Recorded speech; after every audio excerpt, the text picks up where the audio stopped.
السلام علیکم ورحمۃ اللہ وبرکاتہ۔ محترم ناظرین، محترم سامعین، صلاۃ التسبیح پڑھنے کا کیا طریقہ ہے اور اس کی نیت کس طرح سے کرنی چاہیے، آئیے اس کے بارے میں کچھ معلومات حاصل کرتے ہیں۔ شب برات، شب معراج، شب قدر اور شب جمعہ، شب عاشوراء، اور جب بھی اللہ تبارک و تعالی ہمیں موقع عطا فرمائے تو ہمیں صلاۃ التسبیح پڑھ لینی چاہیے، اور خاص طور سے شب برات میں تو صلاۃ التسبیح پڑھی ہی جاتی ہے۔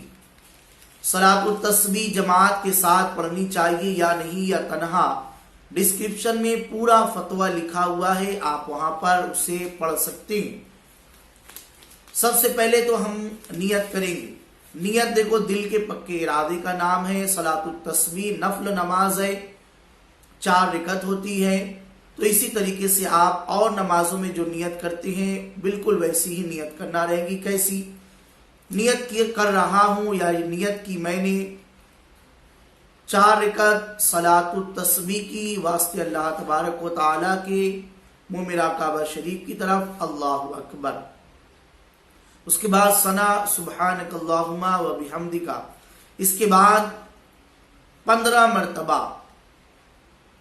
تسبیح پڑھیں گے۔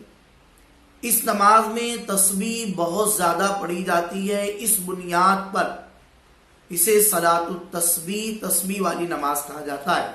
پھر سے آپ سنیں، صلاۃ التسبیح کی 4 رکعت اس طرح ادا کریں کہ ثنا کے بعد سبحانک اللہم کے بعد 15 مرتبہ سبحان اللہ والحمد للہ ولا الہ الا اللہ واللہ اکبر، پھر اعوذ باللہ، بسم اللہ، سورہ فاتحہ کے بعد اور بھی سورت پڑھ کر 10 بار یہی تسبیح پڑھے۔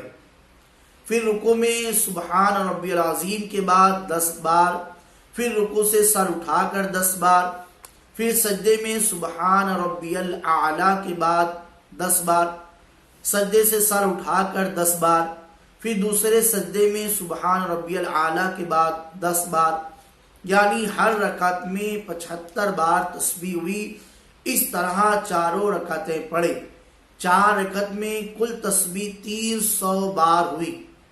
ہر رکعت کے شروع میں سورہ فاتحہ سے پہلے 15 بار اور بقیہ تمام مقامات پر 10-10 بار تسبیح پڑھی جائے گی، اور سلام کے بعد استغفار، درود شریف 100 مرتبہ پڑھ کر سجدے میں سر رکھ کر خدا تعالیٰ سے نیک توفیق کی دعا کریں۔ اور مزید آپ کو سمجھنا ہے، ڈسکرپشن میں واٹس ایپ نمبر ہے، اس پر میسج کر کے معلومات حاصل کر سکتے ہیں۔